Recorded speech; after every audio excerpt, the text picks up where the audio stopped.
Hello to all my CMA finalist, कैसे हैं आप लोग सब। Welcome to our channel. आज मैं आप लोगों के साथ डिस्कस करने वाली हूँ कौन सा end S 116 which talks about लीजेस। I know बहुत ही खतरनाक आपको ये इंड एस लगता है, ये एक्चुअली इजी है। आप कहोगे मैम आपके लिए बहुत इजी है बोलना। नहीं बेटा, मैं बोलने के लिए नहीं कह रही, बस ट्रस्ट मी ये इजी है।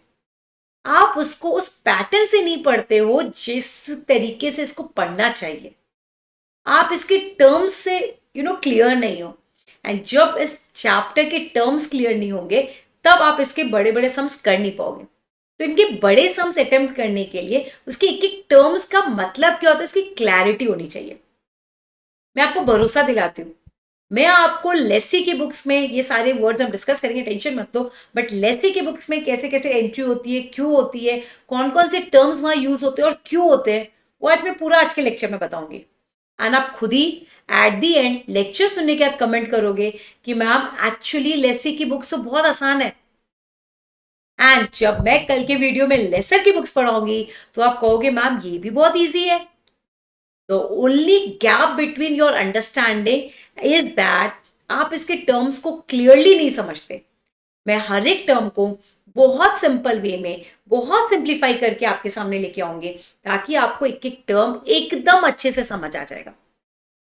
एंड ट्रस्ट मी, आपके मॉड्यूल में अगर आप ये एस देखेंगे, इंड-एस देखेंगे, तो इसको इतने कम पेजेस में इतने शॉर्टकट में लिखा गया है, मेरे को समझ ही नहीं आता कि एक फाइनल के बच्चे को इतना शॉर्टकट में ये इंड-एस लीज नहीं करवा सकता है इंस्टीट्यूट। बट पता नहीं आपका इंस्टीट्यूट के मॉड्यूल में उतना ही मटेरियल दिया है, बट मैंने आपका मैक्सिमम से मैक्सिमम एग्जाम ओरिएंटेड जो भी वो पूछ सकते हैं, मैंने अपने अपने नोट्स में सब कुछ कवर किया।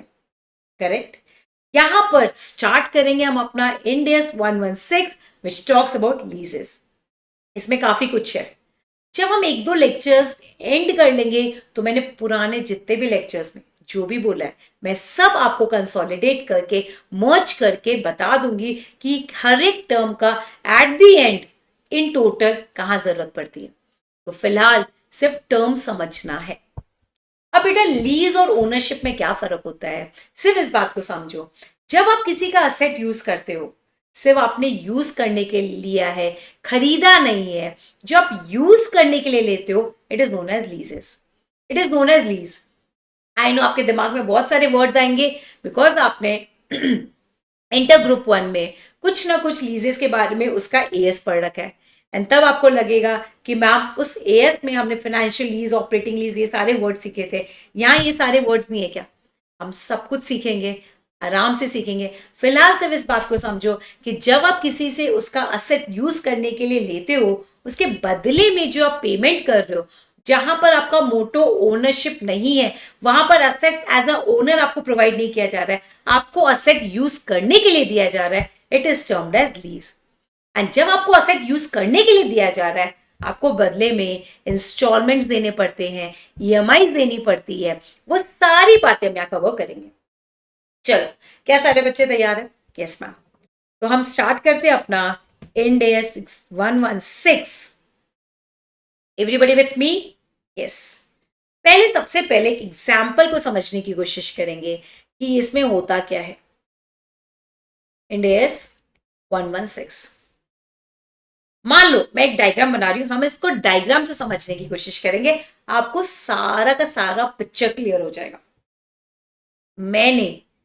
मेरा नाम है Sneha limited, assume Sneha limited. ये आपको कंफ्यूजन हो रहा है, कीप इट सिंपल, हम इसको बनाते हैं ए लिमिटेड।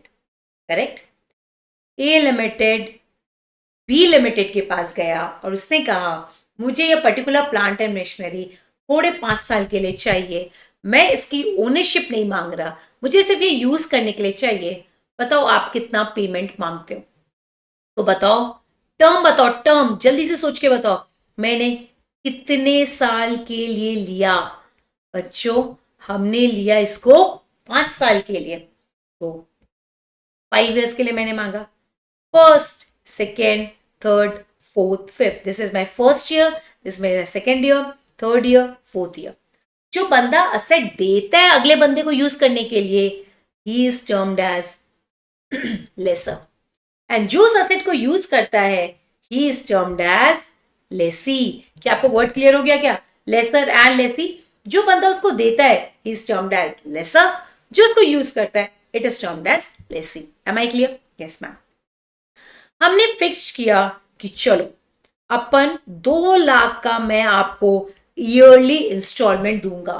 तो ए लिमिटेड कितना अमाउंट प्रॉमिस कर रहा है बी लिमिटेड को ईयरली पे करने का एज पर द डील? हो सकता है बी लिमिटेड ने ए लिमिटेड से कहा होगा मैं आपसे ईयरली 2 लाख चाहता हूं। ए लिमिटेड ने कहा ओके कंफर्म। तो मुझे बताओ ए लिमिटेड ईयरली कितना पेमेंट करेगा बी लिमिटेड को? 2 लाख। अब ये थोड़ा सा ना यहां पर आपका कॉमन सेंस बहुत इंपॉर्टेंट रोल प्ले करता है। जब बी लिमिटेड ने अपना असेट ए लिमिटेड को यूज करने दिया होगा, पूरा पेमेंट तो आ नहीं रहा है बिकॉज हम ओनरशिप दे नहीं रहे, क्रेडिट की सेल नहीं है फिलहाल। वो सिर्फ हमसे कह रहे हैं 1 साल बाद 2 लाख देना, 2 साल बाद 2 लाख देना। मुझे एक बात बताओ, बी लिमिटेड ये जो अमाउंट 2 लाख करके 5 सालों में उसने 10 लाख का जो अमाउंट फाइनल किया है, डोंट यू थिंक इस अमाउंट में उसने 5 सालों का इंटरेस्ट कंसिडर किया होगा? मैं एक तरीके से इंस्टॉलमेंट पे कर रही हूं, और जब हम इंस्टॉलमेंट पे करते हैं हम प्रिंसिपल प्लस इंटरेस्ट दोनों मिला के सामने वाले को पे करते हैं। अग्रीड वो बोल नहीं रहा है बट अंडरस्टूड है या नहीं इस बात को समझो। तो एक चीज याद रखना, लीज में जब लेसर लेसी से अमाउंट फाइनलाइज करता है कि ईयरली कितना पेमेंट आएगा, उसमें इंटरेस्ट का कंपोनेंट हिडन होता है।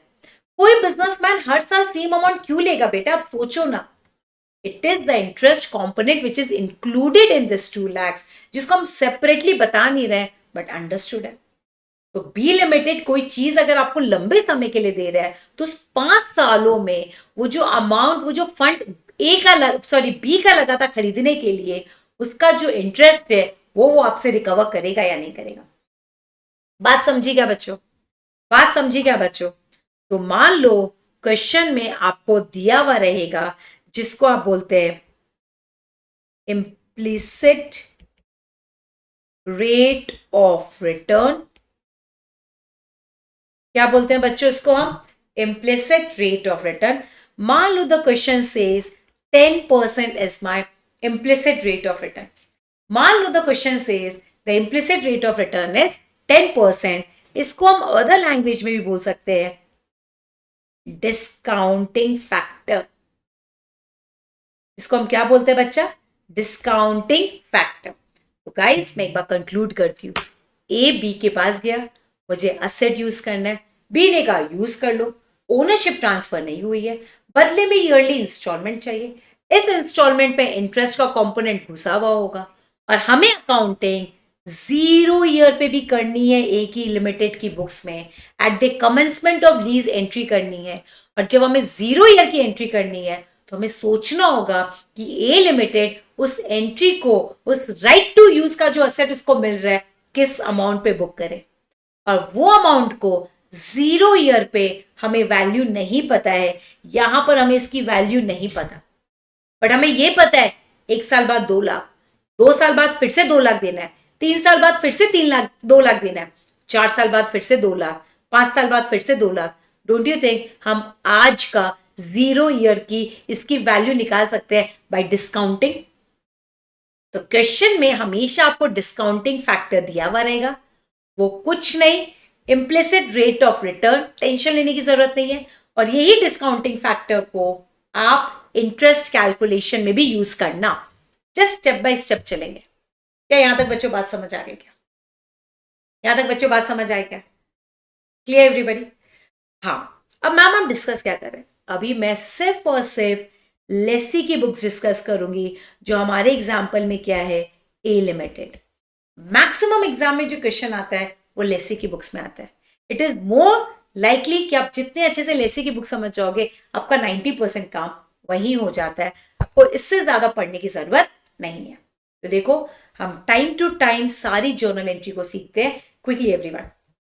इन the books of A limited, मुझे बताओ 0 ईयर में बी लिमिटेड ने ए लिमिटेड के पास वो मशीन पहुंचा दिया, राइट टू यूज हो गया, अब वो उस मशीन को यूज कर सकता है।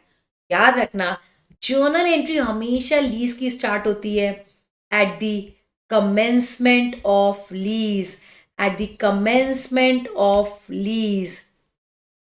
M I clear? जैसे ही लीज कमेंस होगा तभी वो जर्नल एंट्री करेगा। कौन? लेसी। जिस दिन एग्रीमेंट फाइनल हुआ उस दिन जर्नल एंट्री का कोई रोल नहीं होता। जिस दिन एसेट आपको मिल गया अब आप उसको यूज कर सकते हो, उसको बोलते हैं at the commencement of lease. Now you have to start making the journal entries. अब देखो हमने एसेट लिया तो आप क्या बोलोगे? Asset account debit. But problem है, अगर आप एसेट अकाउंट डेबिट बोलोगे ना तो ऐसा फील होगा आपने ओनरशिप ले ली है। पीपी अकाउंट डेबिट करोगे ना ऐसा फील होगा बच्चों आपने ओनरशिप ले लिया। तो हम कुछ नहीं कर रहे हैं, हम इसका नाम बदल देते हैं। है मतलब वही, हम इसका नाम बदल देते हैं और इसका नाम रखते हैं, मैं जर्नल एंट्रीज पिंक से लिखूंगी, right of use asset account debit.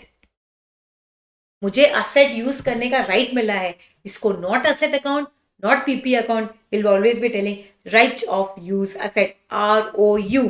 ये बहुत कॉमनली यूज करूंगी मैं word ROU, right of use asset. Am I clear? अब क्या मैंने उसको पेमेंट दे दिया है क्या? नहीं मैम, आप उसको 5 इंस्टॉलमेंट में पेमेंट देने वाले हो और एवरी ईयर 1 साल बाद, 2 साल बाद, 3 साल बाद, 4 साल बाद, 5 साल बाद। तो आपने पेमेंट दिया नहीं है। किस पार्टी को पेमेंट देना बाकी है? B limited. ये आपकी लायबिलिटी है। Liability is always credited, but हम इसको बाय टू बी लिमिटेड लिखेंगे तो भी चलेगा। तुमको बी लिमिटेड नहीं लिखना है तो आप यहां लिख सकते हो टू लीज लायबिलिटी, बट याद रखना it is nothing but I am signifying B limited. It is nothing but I am signifying B limited. यहां तक समझा क्या? तो at the commencement of lease the lessee has an asset, payment देना बाकी है, asset debit, liability credit, but हमने asset का नाम क्या लिखा है? Right of use. मैंने लायबिलिटी का नाम क्या लिखा है? To lease liability. यहां तक बच्चों बात समझा क्या? अब प्रॉब्लम ये है भाई, ना मैंने ओनरशिप ली। ओनरशिप लेती तो मेरे पास बिल होता तो मैं इस अमाउंट को लिख लेती। मेरे पास ओनरशिप का बिल नहीं है, मेरे पास इनवॉइस की कॉपी नहीं है और मैंने इस असेट को 5 साल मैं यूज करने वाली हूँ। As a let's see, I have the right to record this asset in my books. अब करे तो क्या करे, किस वैल्यू पे रिकॉर्ड करे? आपको पता है पुराने बहुत सारे इंडेस वैसे पढ़े हैं, पीपी में हमने पढ़ा है डिस्काउंटिंग फैक्टर। 1 साल के बाद का 2 लाख आज का कितना? 2 साल के बाद का 2 लाख आज का कितना? 3 साल के बाद का 2 लाख आज के कितना? 4 साल के बाद का 2 लाख आज का कितना? 5 साल के बाद का 2 लाख आज का कितना? तो बेसिकली अगर मैं सारे इंस्टॉलमेंट को 0 ईयर पे डिस्काउंट कर लू एंड डिस्काउंटिंग फैक्टर क्वेश्चन देगा, डोंट यू थिंक मुझे आज का मेरे वो 5 पेमेंट के अगेंस्ट आज 0 ईयर पे क्या वैल्यू बनेगी वो मिल जाएगा? यस, बिंदास, परफेक्ट गाइस। इफेक्टिवली तो ये वर्किंग आपको लास्ट में करना चाहिए, पहले सारी जर्नल एंट्री फिर working. But we are at the learning process. यहां पर हम जर्नल एंट्री उसका वर्किंग कैसे आएगा वो इमीडिएटली नीचे करके दिखाऊंगी, बट एग्जाम में आपको ऐसा करना नहीं है। तो देखो for this the working note देखेंगे सारे बच्चे। And of year 1, and of year 1, year को अच्छे से लिख लेंगे बेटा। वॉइस क्लियर है ना? Yes. 2, 3, 4, 5। What is your lease payment?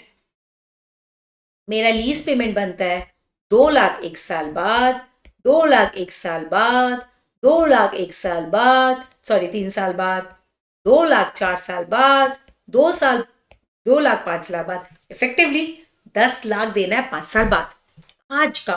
तो हमने बचपन से पढ़ा है डिस्काउंटिंग फैक्टर यूज करेंगे। मैंने कहा है डिस्काउंटिंग फैक्टर आपको क्वेश्चन देगा विच इज 10%। करेक्ट बच्चों? अब डिस्काउंट कैसे करते हैं ऑलरेडी आपको पता होगा, बट फिर भी बता देती हूँ। 10% ऊपर लेंगे 1 डिवाइडेड बाय जो परसेंटेज है उसको डेसिमल के बाद लगा दो 1.10।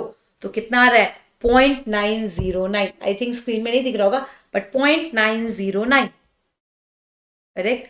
फिर आपको सेकेंड ईयर का डिस्काउंटिंग फैक्टर चाहिएगा 0.826। हमेशा 3 डेसिमल प्लेस ही लेना until unless क्वेश्चन सेज 4।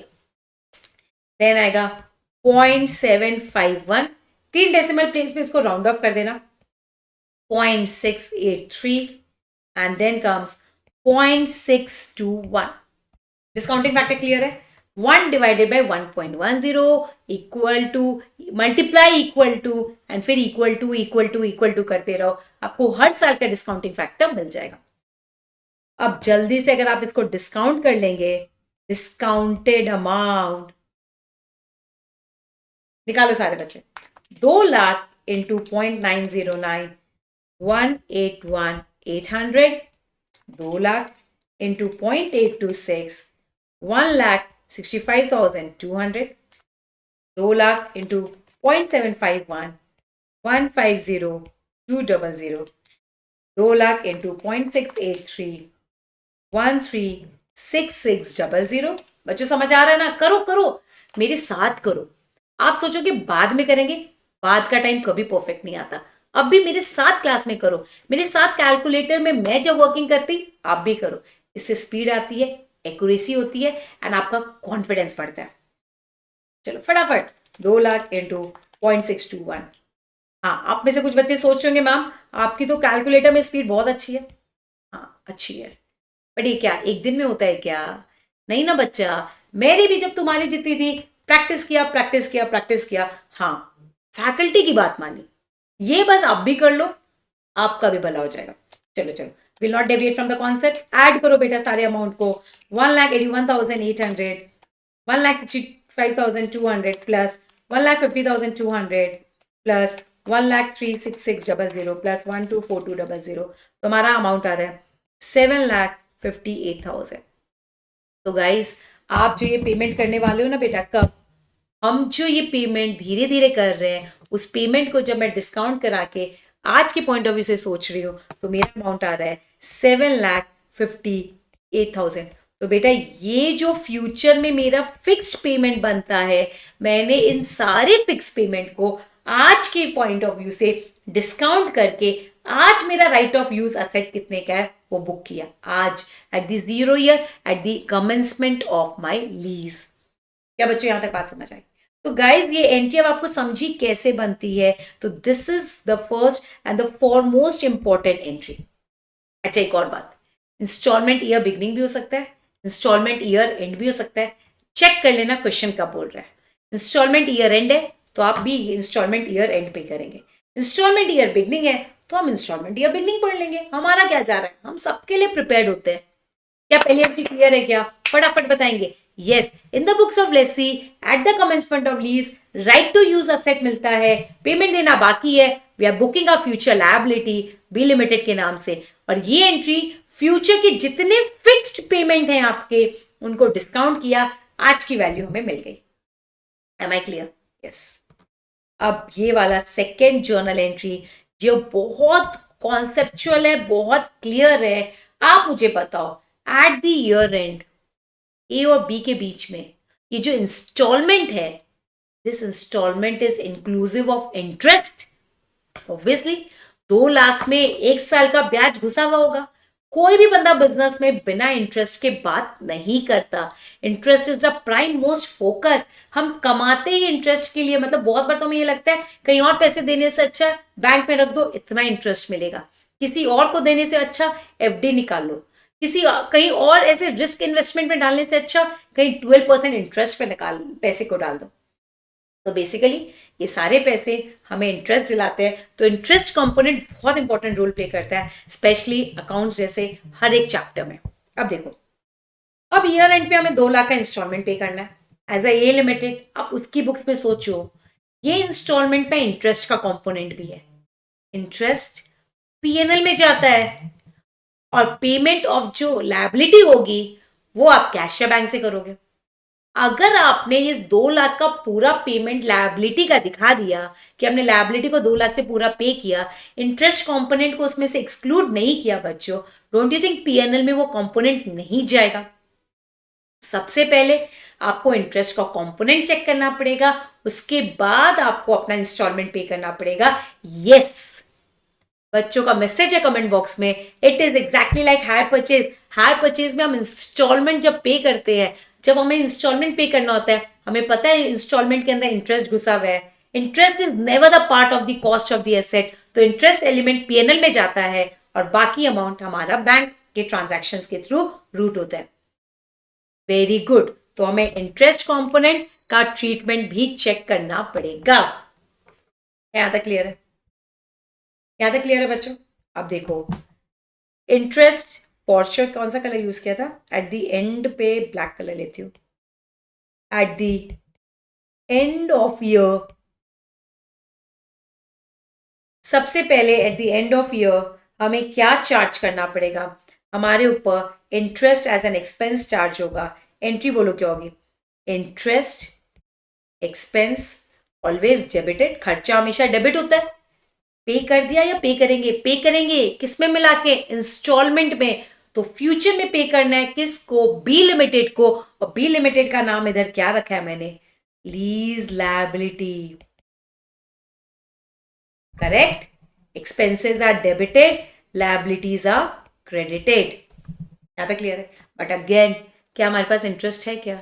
नहीं, ईयरली इंटरेस्ट भी नहीं था, हमारे पास सिर्फ ईयरली इंस्टॉलमेंट है। इंस्टॉलमेंट हैज इंटरेस्ट, बट हमें हमेशा पता है जो अमाउंट पे करना बाकी होता है उस पर इंटरेस्ट चार्ज होता है।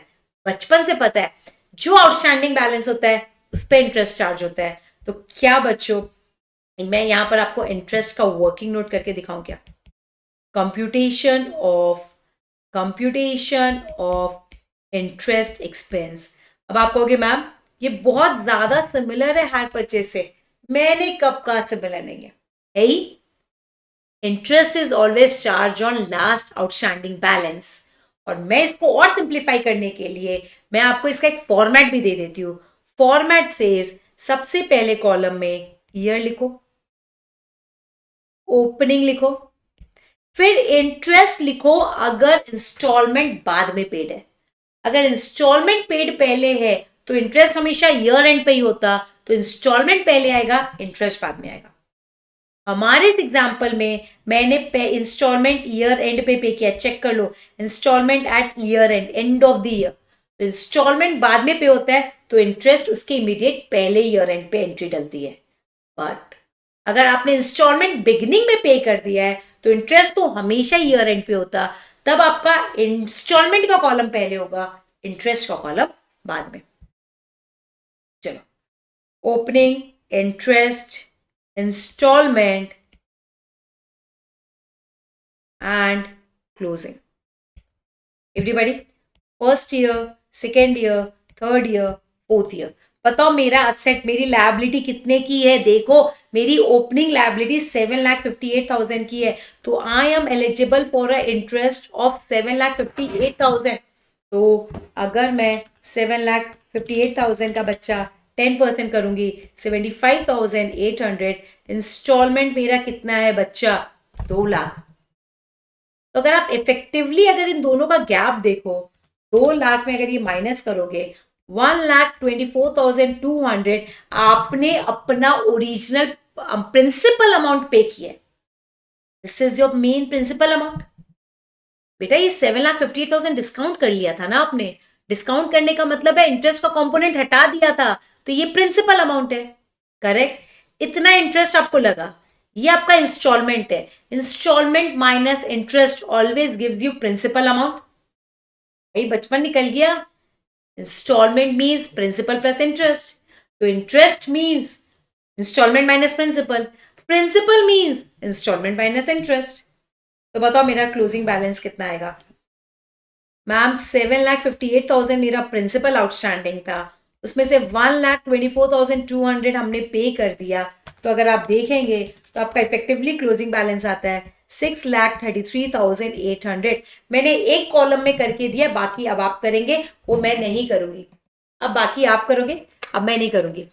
अब ये बन जाएगा, ये जो क्लोजिंग है इसको बना दो सेकेंड ईयर का ओपनिंग, इसको बना दो सेकेंड ईयर का ओपनिंग। समझा क्या बच्चों?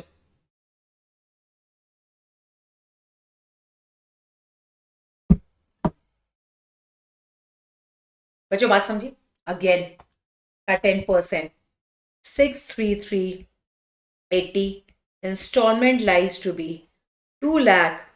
अगर आप देखेंगे इस 2 लाख में अगर मैं इंटरेस्ट हटा दूं तो इफेक्टिवली आपने यहाँ लिखती हूँ बेटा 136620 प्रिंसिपल का पेमेंट किया, ये भी 1242 यहाँ लिख देती हूँ। तो अगर मेरा आउटस्टैंडिंग 633,800 था, उसमें प्रिंसिपल कंपोनेंट कितना रिलीज हो चुका, ये बचेगा 4,97,180। आराम से एक सम करेंगे, इसमें सारी बातें आ जाएगी। ये नेक्स्ट डे का क्या बन जाएगा, ओपनिंग, फिर से बचा इसका 10%, और फिर से बताओ मेरा इंस्टॉलमेंट कितना बन रहा है, 2 lakh.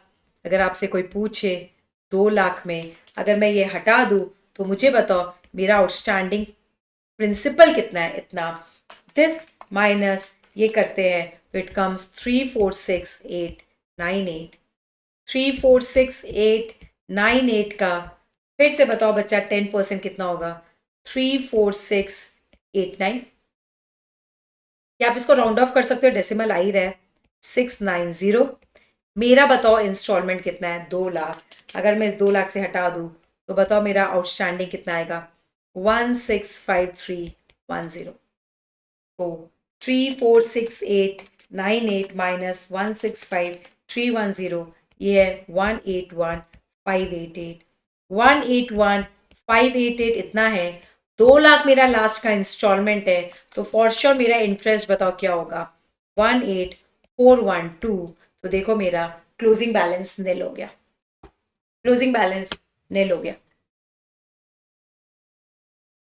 Clear clear clear, anybody, 346,898 minus 165310, anybody has any doubt, anyone?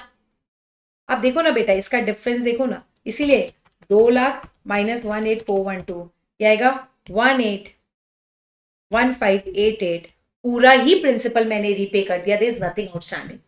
So whenever you buy any asset on lease, you're not taking it on ownership, you pay an installment. याद रखना, that installment is inclusive of interest, and आप जो instalment pay कर रहे हो, जो fix amount आप पे कर रहे हो, उसको आज की वैल्यू में हमें बुक करना। I can't book 10 lakh because इस 10 लाख पे इंटरेस्ट भी घुसा हुआ है और मेरा प्रिंसिपल भी। एंड फिक्स एसेट्स की कॉस्ट में या किसी चीज में भी अंटिल बोरिंग कॉस्ट वाला एएस या इंडेस नहीं लग रहा है, हमेशा interest is never the part of it. Interest aggregate करना है, प्रिंसिपल से एग्रीगेट करना है, इसलिए हमें ये 2 वर्किंग नोट हर लीज के सम में करना पड़ेगा। पहला 0 ईयर में उसका करंट वैल्यू निकालने के लिए आज का, और हर एक साल के एंड में क्या इंटरेस्ट चार्ज होगा। Anybody any confusion to this? तो गाइस पहले साल बताओ मेरा इंटरेस्ट कितना आएगा, 75,800, अच्छे से लिख देती हूँ बेटा, 75,800 में। तो पहली एंट्री फटाफट याद करके बताओ क्या हुई, पहली एंट्री क्या हुई, right of use asset account debit to lease liability. इस कारण ईयर एंड पे हमें क्या लगेगा, इंटरेस्ट मेरा खर्चा पे करना बाकी है बिकॉज इंस्टॉलमेंट अभी पे किया नहीं है, टू लीज लायबिलिटी। एंड तीसरी एंट्री बताओ आप ईयर एंड पे क्या करोगे, एट ईयर एंड आप एक और काम करोगे, मुझे बताओ, आप एक यहां पर लिख देती हूँ इंटरेस्ट चार्ज। यस मैम, हम ईयर एंड पे एक और काम करेंगे, क्विकली बताओ आप ईयर एंड पे क्या काम करोगे, इंस्टॉलमेंट पेड, इंस्टॉलमेंट पेड। जल्दी से इंस्टॉलमेंट पे करने की एंट्री बताओ क्या होगी, सिंपल एंट्री है, लीज लायबिलिटी अकाउंट डेबिट। अब मेरी लायबिलिटी को हम पे कर रहे हैं, जब भी लायबिलिटी कम होता है लायबिलिटी इज ऑलवेज डेबिटेड। कितना पे कर रहे हैं, 2 लाख। क्या मोड ऑफ पेमेंट है, बैंक। मेरा असेट घट रहा है, जब भी मेरा असेट घटेगा हम उसको कर देंगे credit, being installment paid. Correct correct. और since right of use of asset आपके पास आया है, you are eligible to take the depreciation. मुझे बताओ एट द ईयर एंड एक और एंट्री चार्ज होगी, at year end Lessee will charge depreciation also because he has got the right of use of asset, and depreciation is always charged in case of substance over form. Concept याद है क्या, जहां पर जो use करता है वो depreciation लेता rather देन जो उसका ओनर ओरिजिनल है। तो बताओ एंट्री क्या होगी? डेप्रिसिएशन अकाउंट डेबिट, और मेरा क्या घट गया? Right of use asset. Everybody clear? अब देखो इस क्वेश्चन में हमारे पास डेप्रिसिएशन का रेट नहीं दिया हुआ था, लाइफ नहीं दी हुई थी। लाइफ नहीं दी हुई थी, मैं एज्यूम कर रही हूं मेरा एसेट 5 साल का था। मैंने ये right of use of asset कितने पे बुक किया था? देखो ना, ये मेरा असेट 7,58,000 पे बुकड है, तो डेप्रिशिएट भी कितना होगा? 7,58,000 based on the life of 5 years। 7,58,000 divided by 5, 151600। कितने बच्चों को बात समझ आ गई? स्ट्रेट लाइन मेथड बिना कॉम्प्लिकेशन के। फटाफट रिवाइज करते हैं। पहली एंट्री लेसी क्या करेगा? Right of use of asset to lease liability. किस वैल्यू पे? Present value. क्या करेगा? डिस्काउंट करेगा। किसको? फ्यूचर इंस्टॉलमेंट को। किस रेट से? Implicit rate. नहीं दिया हुआ है तो जो क्वेश्चन में रेट दिया हुआ है उससे डिस्काउंट कर लेना। दूसरी बात, ईयर एंड पे देयर इज 2 पॉसिबिलिटी, या तो इंटरेस्ट ईयर एंड पे हो रहा है या इंटरेस्ट ईयर बिगनिंग पे हो रहा है। अभी मैंने जो एग्जांपल डिस्कस किया वहां पर इंटरेस्ट मैंने लिया ईयर एंड पे, तो उसके पहले क्या चार्ज होगा? Interest. Interest is always charge on last outstanding balance which is yet to be paid. तो जो भी मेरा अमाउंट था उस पर 10% का इंटरेस्ट लगाओ। इंस्टॉलमेंट से अगर इंटरेस्ट हटा दोगे तो प्रिंसिपल अमाउंट मिल जाएगा, and that principal will keep on reducing year after year. तीसरी एंट्री, अब मेरा इंस्टॉलमेंट पे करने का टाइम आ गया, इंस्टॉलमेंट पे करो। याद रखना, खर्चे वाला वर्किंग नोट करने का एक ही रीजन है, खर्चा असेट की कॉस्ट में नहीं आता, खर्चा पीएनएल में जाता, असेट अलग जाता। अगर आप एक्सपेंस इंटरेस्ट को भी असेट की कॉस्ट में ऐड करोगे तो वो भी डेप्रिशिएट होगा, बट वो गलत है। Interest expense is never the part of the asset cost. And फिर मैंने इंस्टॉलमेंट पे कर दिया, ईयर एंड पे बचपन से सीखते आए हैं, बेचारा असेट इस तकलीफ से ही गुजरता है, वो है उस पर डेप्रिशिएशन का डंडा हमेशा चढ़ा रहता है, उस डेप्रिशिएशन की एंट्री डालो। लाइफ दी हुई है, वैल्यू पता है, divide it, you will get it. And since हम हैं अकाउंट्स के बंदे जिनके पास हर बार हर कदम पे एक फाइनल अकाउंट हमारे पास ऐसे खड़ा रहता है, तो हम हमेशा eight the and, eight the year and close all nominal account.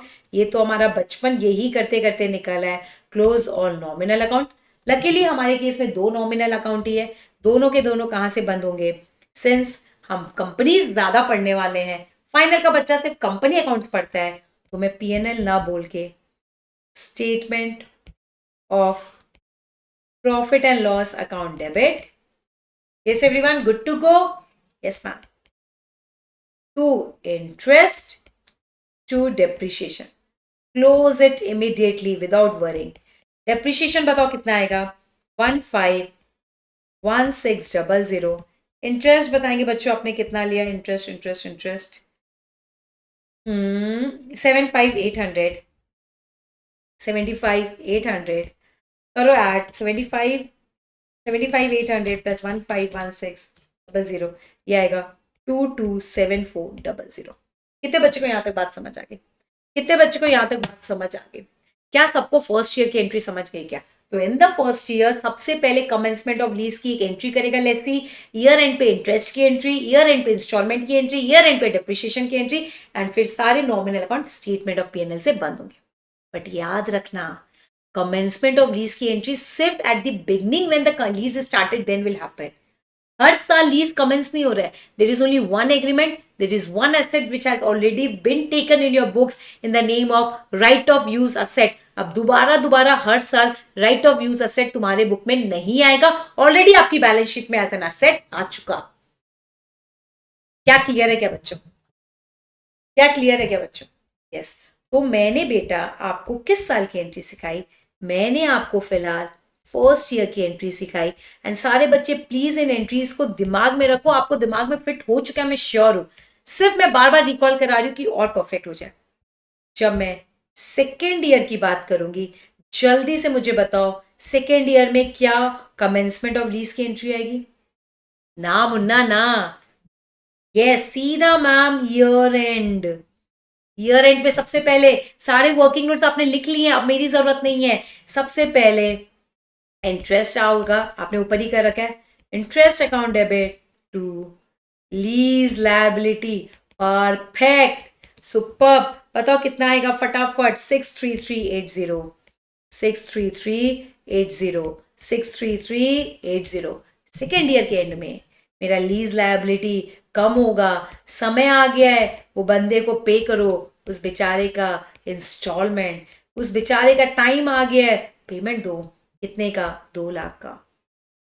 But since right of use का असेट का क्लेम हम ले रहे हैं अपने बुक्स में, will be charging depreciation, depreciation account debit. फटाफट फटाफट टू। क्या घट रहा है मेरा? Right of use asset. बच्चा समझ आ गया क्या? ROU का मतलब? Yes ma'am. जल्दी से मेरे फाइनल के बच्चों, 1,51,600, 1,51,600, 1,51,600। और ये दोनों खर्चे कहाँ से बंद होंगे? PNL से। PNL account debit to interest to depreciation. Depreciation भैया आप कितने हो? 1,51,600। इंटरेस्ट भैया आप कितने हो? 63380। ऐड कर लो 63380 प्लस 151,600, 214980। कितने बच्चों को बात समझ आ गई? मैम ये अच्छे से लिख दो।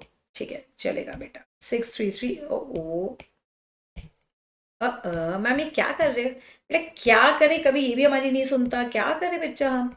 63380। बच्चे कह रहे मैम ये थक गया। कुछ नहीं पढ़ाया, क्या का थक गया? ये थका नहीं है, तुम इसको थकाते ज्यादा हो। तुम मेरी एनर्जी बहुत वेस्ट करते हो बिकॉज तुम फटाफट समझते नहीं हो। चलो कोई बात नहीं, एक इंपॉर्टेंट चैप्टर है, आराम से चलेंगे एंड इसको इतना परफेक्टली समझेंगे कि कोई भी आपसे लीज पूछे ना तो उसको बोलना बैठ इधर, मैं तेरे को समझाता लीज क्या होता है। जो तूने पढ़ रखा है सब गलत। आज मैं तेरे दिमाग में जितनी भी बातें लीज के लेके तेरे को गलत फहमी हो रखी है ना, मतलब गलत तो नहीं पढ़ रखा है, जो तुमने गलत फहमी पाल रखी है ना, मैं सारी गलत फहमी तुम्हारे दिमाग से निकालता। पढ़ा तो तूने जो भी है वो ठीक है, बट अगर गलत फहमी पाल रखी कि वो डिफिकल्ट है तो आ बैठ मेरे बाजू में, तेरी सारी गलत फहमी इस पर्टिकुलर इंडेक्स का ठीक करता। Guys first year second year मैंने किया, अब जरा third year and fourth year की एंट्री आप करेंगे। जब आप प्रैक्टिस करेंगे तभी इंडेक्स परफेक्ट होगा। But before that again I revise the journal entries in the books of Lesi. भूलो मत, एग्जाम में आता है लेसी की बुक से जर्नल एंट्री करो। At the commencement of lease, right of use asset account debit to lease liability. या तो इंस्टॉलमेंट बिगनिंग में भी हो सकता है, ईयर एंड में भी, कोई टेंशन नहीं, क्वेश्चन जैसा बोलेगा। ईयर एंड पे आपको पहले इंटरेस्ट चार्ज करना ही पड़ेगा। Interest account debit to lease liability, installment pay कर दो, lease liability account debit to bank, depreciate because you have the right of use the asset, depreciation account debit to right of using the asset। सारे nominal account PNL से close कर दो। Yes जो बच्चे थोड़े से भी होशियार है, जिन्होंने सीएमए इंटर का ग्रुप 1 तमीज से पढ़ा है, वो कह रहे हैं मैम ये तो हायर परचेज जैसा दिख रहा है। एग्जैक्टली वही है, बट अभी बहुत सारी बातें इसमें और एड ऑन होगी, तो इस कारण से ये थोड़ा सा अलग हो जाता है। चलो third year fourth year fifth year की एंट्रीज आप मुझे करके देंगे फर्स्ट ईयर, प्रैक्टिस के लिए बहुत जरूरी है।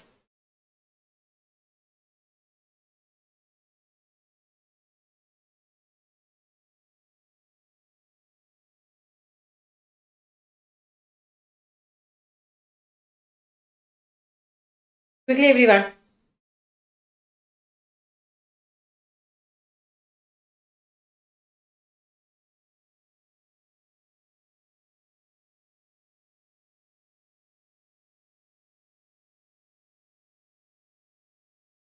Quickly everyone.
Guys first year second year मैंने किया था, I hope third year fourth year fifth year सबको परफेक्ट है।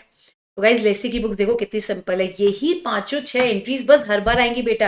Right of use asset account debit to lease liability, interest account debit to lease liability account debit to cash या bank, depreciation account debit to right of use asset, and इनको PNL से write off कर देना। Any confusion? कुछ भी confusion लग रहा है क्या? यहाँ पर कुछ लगा क्या कि नहीं हो रहा है? मैम अगर रेट मिसिंग होगा तो कोई प्रॉब्लम है क्या? गाइज रेट दिया हुआ रहेगा। रेट अगर नहीं दिया हुआ रहेगा तो आपको दो बातें याद रखनी है। लेसर के पॉइंट ऑफ व्यू से जो रेट होगा वो तो वो दे देंगे, या लेसी के पॉइंट ऑफ व्यू से इंक्रीमेंटल बोरिंग का जो रेट बनता है वो दे देंगे। बट आपको इनसे अब रेट के झंझट में नहीं पड़ना, जो भी रेट दिया होगा वो रेट यूज करके डिस्काउंटिंग कर लेना। चले गया? यस। अब देखो बच्चा, मैं आपको जो भी मैंने पढ़ा है उसको रीड करने में ना अब मजा आएगा, बिकॉज अगर मैं डायरेक्टली रीड करती ना बेटा आपको मजा नहीं आता। एंड ट्रस्ट मी, ये नोट्स बहुत ज्यादा आपके मॉड्यूल को अगर आप देखोगे ना कुछ नहीं समझेगा उसमें क्या लिखा है। It is running in continuous paragraphs, क्या लिख रहा है समझता नहीं है। आराम आराम से मैंने उसको तोड़ तोड़ के रखा है, एक एक सेंटेंस को ऐसे स्प्लिट किया था कि आपको समझे कि बोलना क्या चाह रहा है। जब कॉन्सेप्ट क्लियर होते हैं ना बेटा, कोई रोक ही नहीं सकता आपको, पेपर अच्छा ही जाता है, आ जाता है। The objective of this standard is to ensure lessee and lessor provide relevant information in a manner that faithfully represents those transactions. The information gives a basis for the users of financial statement, जो भी बंदा financial statement को देख रहा है, to assess the effect of lease। जब हम कोई चीज लीज पे लेते हैं तो हमारे फाइनेंशियल पोजीशन में, हमारे परफॉर्मेंस में, या एंटिटी के कैश फ्लो में क्या इंपैक्ट आता है, ये भी जानना बहुत जरूरी है। चलो, एज आई सेड, हर एएस का अपना एक, इंडेस का अपना एक ऑब्जेक्टिव है। बट अगर किसी चीज का पर्टिकुलर इंडेस है तो कभी भी ये जनरल इंडेस उस पर अप्लाई नहीं होता। तो जब मैं इंडेस 116 की बात करूं, ये जनरल लीजेस के बारे में बात करता है। बट अगर कोई ऐसी चीज है जिनका एक स्पेसिफिक इंडेस है तो वहां पर जनरल इंडेस नहीं लगता। हर इंडेस को पढ़ने से पहले मेरे को बताना बहुत जरूरी है कि इसमें स्कोप में क्या क्या कवर होता है। तो अगेन, थ्योरी में 4 मार्क्स के लिए आ सकता, एमसीक्यू में आ सकता है, इसलिए रेलेवेंट है। Ind AS 116 applies to all leases including right of use asset in a sub lease. ठीक है, जो भी हम लेते हैं सब लीज, एक्सेप्ट मिनरल्स वालों का अगर आप ध्यान दो, मिनरल्स, ऑयल्स, नेचुरल गैसेस, इसकी बातें अगर आप ध्यान से दो, हमेशा इसका एक सेपरेट इंडेस है। तो ये कभी भी कॉमन इंडेस के साथ जाता नहीं है, because the nature of that business is so different, the nature of that item is so different, उसको जनरल इंडेस के साथ मर्ज नहीं किया जाता। बायोलॉजिकल एसेट अगर आपको पता है, हम पीपी में देखते थे, वहां पर भी बायोलॉजिकल एसेट्स को अलग देखा गया, तो यहां पर भी उसका एक पर्टिकुलर इंडेस है। When I talk about intellectual property, we have a separate Ind AS. Correct? When you talk about video recordings, plays, इनके लाइसेंस एग्रीमेंट के बारे में बात करें, we have a separate Ind AS. तो anything which has the separate Ind AS is not covered in the generic Ind AS lease. तो अगर कोई इन चारों कैटेगरी का कोई लीज एग्रीमेंट है तो वो 116 उसको डील नहीं करेगा, बिकॉज उनके पास उनका पर्टिकुलर इंडेस है जो उसको डील करेगा। क्या बच्चों यहां तक बात समझ आ गई क्या? Anyone, any confusion to this? मैं आपको पूरा ये लीज करवा के ही दूंगी बेटा, ताकि लीज से कोई भी क्वेश्चन आए तो 100% मेरा बच्चा उसको सॉल्व कर लेगा। अब देखो रिकॉग्निशन क्राइटेरिया, इसमें एक एक्सक्लूजन है, मतलब एक्सेप्शन है, जहां पर हम सारे लीज को ऊपर लेते हैं।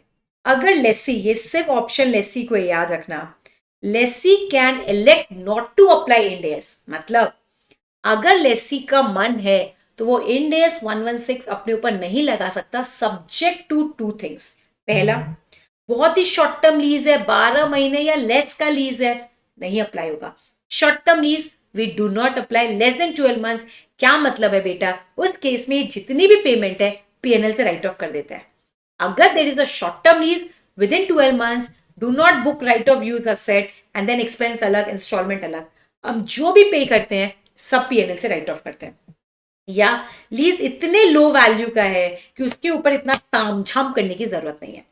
तो अगर मैं इसको शॉर्टकट में बोलूं, simply life less than 12 months, मतलब you are using the asset that life, and value low. But ये इतना सा पॉइंट अगर हम रिटेन कर ले तो एग्जाम में अगर एमसीक्यू में आए या थेरेटिकल क्वेश्चन है, आप आराम से क्वेश्चन पूछ सकते हैं, Can is lessee having an option not to opt for lease? Yes, lessee has an option, only lessee, not the lessor. Lessee has an option not to opt for the lease under two conditions. When the value is very low and when he feels that the lease term is less than 12 months, do not go for the lease agreement, but it is on the decision of a lessee. चलो तो यहां पर लिख लेंगे, इसको हम PNL से write of करते हैं, शॉर्टकट में लिख लो ताकि ज्यादा आपको पढ़ना नहीं पड़ेगा. Any payment done will not be charge in the balance sheet, will write of through PNL. Is the point clear? Yes. तो अगर आप डेफिनेशन देखेंगे, बस टाइम लीज लीज बोल तो दिया, डेफिनेशन नहीं पढ़ाया अभी तक बच्चों. A lease is defined as a contract और agreement that conveys the right to control the use of the identified asset. जो आइडेंटिफाइड एसेट हमारे एग्जांपल में क्या था, वो पर्टिकुलर मशीन. तो कन्वेज एक एग्रीमेंट जो ये बोलता है कि इस एसेट का राइट टू यूज आपके पास आ रहा है फॉर अ पर्टिकुलर टाइम. हमारे एग्जांपल में कितना था, 5 साल. For a consideration 2 lakh yearly. It is known as a lease. When a lease gives you a contract, lease is an agreement which gives you a right to use an asset for a particular time period against some fixed consideration, that becomes your lease. क्या यहां तक बच्चों clear है? क्या एक एक word clear होना चाहिए बेटा, नो शॉर्टकट. डन. अब आप कहोगे मैम ये राइट टू कंट्रोल क्या होता है, राइट टू यूज क्या होता है? मैंने ये लिखवा दिया, बस फटाफट देख लेंगे. To assess whether a contract conveys the right to control the use of identified asset for a particular period of time, the entity shall assess whether throughout the period of use the customer has both the following. मतलब आपका उस asset पे right to use या right to control establish हुआ है या नहीं हुआ है, उसके लिए ये दोनों कंडीशन मेरे बच्चों देखना पड़ेगा. बस देखो मैंने ऊपर कुछ अंडरलाइन नहीं किया. अगर आपको अपने उस एसेट पे, आइडेंटिफाइड एसेट पे राइट टू कंट्रोल या राइट टू यूज देखना है, उसके लिए दोनों कंडीशन देखो. देखो पहला, the right to obtain substantially all the economic benefit. मतलब उस एसेट को मैंने ही पूरे साल यूज किया, मैं ही उसका पूरा इकोनॉमिक बेनिफिट उठा रही हूं, लेसर तो उसको यूज ही नहीं किया है, वो it is you have the right to control. मतलब खरीदा लेसर ने था, खरीदा किसने था, लेसर ने. यूज कौन कर रहे, आप. पूरे टाइम आप यूज कर रहे हो, पूरा उसका मतलब पूरा निचोड़ लिया आपने उसका benefit, then you have the right to control.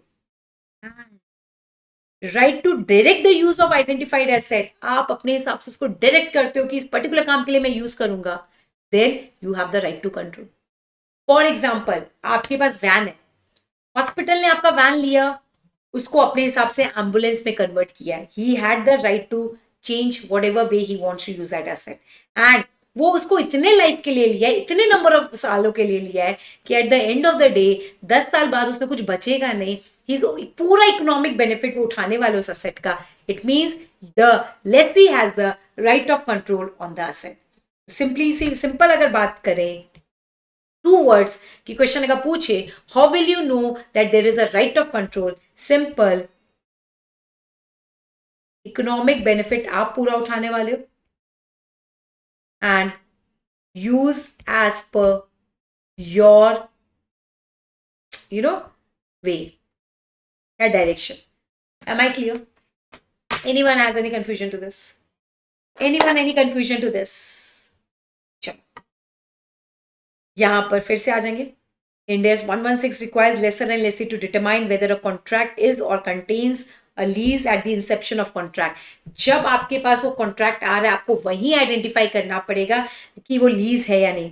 It requires lessor and lessee to determine whether a contract is or contains lease. क्या वो eight the inception of contract के समय आपको देखना पड़ेगा लीज है या नहीं है. And accounting in the books and the lessor and lessee is made on the commencement date of the lease agreement. Accounting start होती है commencement date पे, but inception का मतलब होता है जब हम contract sign कर रहे हैं, that is inception. जब हम asset को ले लेते हैं, हमारे पास आ जाता है, हम यूज करते हैं, it is at the commencement. ठीक है. However, lessee is defined as an entity that obtains the right to use an underlying asset for a period of time in exchange of consideration. जैसे हमारे case में A Limited had taken the asset for a consideration of 2 lakhs each year for 5 years, and वो 5 years मैं assume कर रही हूँ कि इसका पूरा इकोनॉमिक बेनिफिट निचोड़ लेगा, वो अपने हिसाब से उस असेट को यूज करेगा, and he has a right of control because of these two condition. तो Lesi has a right of control, and जब हम कॉन्ट्रैक्ट साइन करते हैं तभी पता दिमाग में रख लेना लीज है या नहीं है, और इसकी एंट्री स्टार्ट होती है at the commencement of lease, not at the inception of lease. MCQ बन सकता है, तो याद रखना, आप पूछेगा इंस्टीट्यूट की जर्नल एंट्री कब स्टार्ट होती है, at the commencement of lease, not at the inception of lease. Commencement date कब होता है भाई, मैंने ये भी लिखा दिया कि तुमको दिमाग ही नहीं लगाना है। Commencement date is a date on which lessor makes a underlying asset available for use by a lessee. Lessee के पास वो असेट पहुंचा दिया जाता है, भाई लीजिए आपके द्वार पे हमने ला दिया है इस असेट को यूज करने के लिए। Am I clear? Is everybody clear with it? यहां तक जो भी पढ़ा है समझा के चलो। अब एक चीज में तुम्हें, एक और क्वेश्चन जो बनता है, अभी हमने एक कॉन्सेप्ट किया, फिर अब मैं इसका उसके एग्जाम्पल के थ्रू मैंने पूरी बातें बता दी। अब मैं छोटे छोटे जो 4 मार्क्स के क्वेश्चन थ्योरी में आ जाते हैं वो भी कवर कर रही हूँ, बिकॉज एक साथ अगर हम सारी थ्योरी पढ़ेंगे ना इंडियस के बच्चों बोर हो जाता है। आई होप बच्चों यहाँ तक चीजें बहुत अच्छी चल रही है। एफआर वाले बच्चों you might be enjoying Indians. अगर अच्छा लग रहा है ये इंडियस तो प्लीज कमेंट बॉक्स में टाइप करिएगा कि ma'am it was crystal clear. Trust me, वो आपका एक कमेंट मुझे बहुत मोटिवेट करता है कि मैं आपके लिए और इस तरह के वीडियोस बनाती रहूं। गाइज यू नो, अभी अगले for the month of December and January I be giving you lot of videos for the FR. Definitely दिसंबर वाले बच्चों के लिए थोड़े से वीडियोस होंगे, बट जो जून में बच्चा अटेम्प्ट देगा उनके लिए तो फ्लडेड वीडियोस देने वाले यूट्यूब पे, those will be really very helpful for you. चलो एक मैं तुम्हें एक चीज बताती हूँ, एक एग्जांपल। अगर कोई दो कंपोनेंट, कोई दो फिक्स एसेट्स में लेती हूँ और दोनों एक दूसरे से जुदा नहीं हो सकता, मतलब अगर मैं इसको इससे हटा दूं तो ये दोनों इनकेपेबल है किसी काम का, मतलब ये दोनों टुगेदर एज एन असेट ही वर्क कर सकता, उस केस में इसको दो सेपरेट लीज के असेट्स नहीं मानेंगे, it will be one right of use. बात समझ आई? No separate agreement, one agreement. But अगर ये दोनों मिलके यूज होते हैं, मिलके भी यूज होते हैं, इंडिविजुअली अलग अलग हम इसको कर भी दें तो भी हम अगर इसको यूज कर सकते हैं, आपको एक लीज एग्रीमेंट, एक कॉन्ट्रैक्ट नहीं मानना पड़ेगा, that will be a separate contract. तो ये एक क्वेश्चन बनता है, identifying and separating lease components of a contract. तो मैंने क्लियरली कहा, sometimes there are contracts that contains right of use of multiple asset. भाई मेरे पास मल्टीपल एसेट एक साथ है, I have the right to use the entire asset, मेरे पास सारे एसेट यूज करने का राइट है इकट्ठे। अब आपका मर्जी है, the right to use such asset may be considered as separate. आप उसको इकट्ठा मानना चाहते हो या अलग अलग मानना चाहते हो, उसके लिए दो कर, अगर दोनों कंडीशन सेटिस्फाई होगी आप उसको सेपरेट मानोगे जब दोनों कंडीशन सब फुलफिल होगी। हम सेपरेट मानेंगे व्हेन बोथ कंडीशन। तो अगर दोनों कंडीशन पूरी नहीं तो एक मानेंगे, दोनों पूरी हो गई तो सेपरेट मानेंगे। देखो क्या है, the Lesi can benefit from the use of asset either on its own, मतलब अकेला अकेला भी दोनों को वो मजे से यूज कर सकता है, एक साथ भी यूज कर सकता है, अकेला भी एक साथ भी। करेक्ट। दूसरी चीज, ये लोग दोनों एक दूसरे पे इंटरडिपेंडेंट नहीं है, अलग भी होने के बाद काम कर रहे वही जो पहले कर रहे थे, साथ में भी है तो काम वही कर रहे जो पहले कर रहे थे, इंटरडिपेंडेंट उनका एक दूसरे पे नहीं है। उस केस में it is the separate contract, is in not neither highly dependent, highly dependent either, neither लिखा है इसका मतलब इंडिपेंडेंट है। सिंपली याद रखना, when we have multiple components of an asset, there can be a separate contract. But to treat them as a separate contract, you need 2 points very clear in your mind. पहली चीज, they can be easily identified and separately use हो सकते हैं, and दोनों का एक दूसरे पे एक साथ काम करने पे या अलग अलग काम करने हो सकता है, इंटरडिपेंडेंसी नहीं है। अगर मान लो ये रिमोट तभी चलेगा जब कैलकुलेटर के ऊपर आएगा, और कैलकुलेटर चल ही नहीं सकता अगर रिमोट उसके ऊपर आ जाए, इंटरडिपेंडेंसी हाई है, मैं इसको अलग कर ही नहीं सकती, दोनों जुदा नहीं हो सकते हैं, इसका मतलब इनका एक ही कॉन्ट्रैक्ट होगा in spite being a multiple component, it will be one right of use asset. समझा? समझ गया क्या? If one or both these criteria are not met, the right to use multiple asset is considered as single lease component, not a separate lease component. Guys, मैं फटाफट एक बार revise करा देती हूँ। सबसे पहले मैंने आते ही आपको बोला there are two parties, lessor and lessee. Lessee क्या करता है? अपनी बुक्स में जर्नल एंट्री कैसे रिकॉर्ड करता है? डिस्काउंटिंग फैक्टर को देखते हुए एंड इंटरेस्ट कंपोनेंट पे थोड़ा फोकस करते हुए। आपको दोनों की वर्किंग करनी पड़ेगी। देन लीज क्या होता है? राइट ऑफ कंट्रोल डेवलप हो जाता है by the lessee on an asset for some time period against consideration. Correct? Right कब डेवलप होगा? जब आप असेट को अपने हिसाब से यूज कर सकते हो और उसकी पूरी इकोनॉमिक लाइफ को सैचुरेट कर देते हो। या दूसरी बात, आपको कैसे पता चलेगा ये सेपरेट एग्रीमेंट है या वन कॉन्ट्रैक्ट है? हम इसको सेपरेट कब ट्रीट करेंगे? जब हम दोनों को मर्ज करके अगर यूज कर सकते हैं, अलग भी कर सकते हैं सेपरेट, बट जब दोनों असेट आपस में जुदा नहीं हो सकते हैं, it is a single agreement. क्या यहां तक बात समझ आ गई? क्या बच्चों यहां तक बात समझ आ गई क्या? एवरीबडी गाइज, अगले वीडियो में मैं और भी सारी चीजें आपको बताऊंगी जहां पर मैं कवर करूंगी मिनिमम लीज पेमेंट्स में और क्या क्या होता है। अभी मैंने जो एग्जांपल दिया उसमें मैंने सिर्फ फिक्स्ड पेमेंट के बारे में बात की। इस एग्जांपल को हम फर्दर मॉडिफाई करेंगे, इसमें और ज्यादा चीजें ऐड करेंगे जहां पर मैं आपको फिक्स इंस्टॉलमेंट की बात करूंगी, वेरिएबल्स बेस्ड ऑन लिबोर या इन्फ्लेशन रेट्स उसके बारे में बात करेंगे, कुछ पेनल्टीज के बारे में बात करेंगे, कुछ इंसेंटिव्स की बात करेंगे।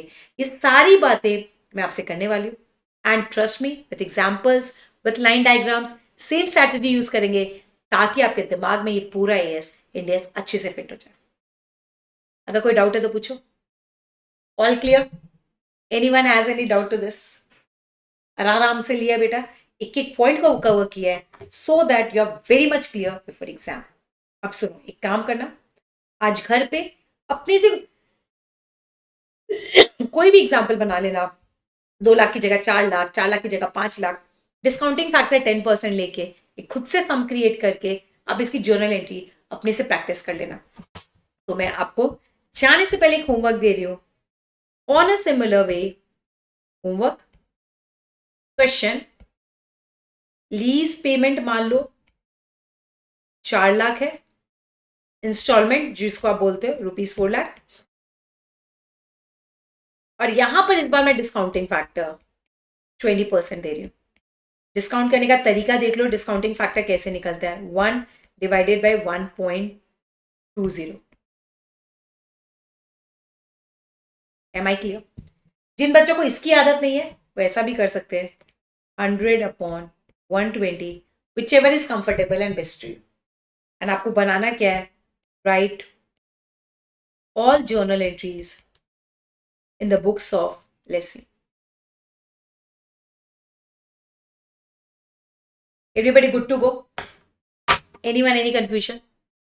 Thank you so much बच्चों। मिलते हैं अगले वीडियो को ऑन लीज। बहुत ही इंपॉर्टेंट और क्रूशियल वीडियो रहेगा बिकॉज वहां हो सकता है लेसर की बुक को भी हम टच कर लेंगे। थैंक यू सो मच बच्चों।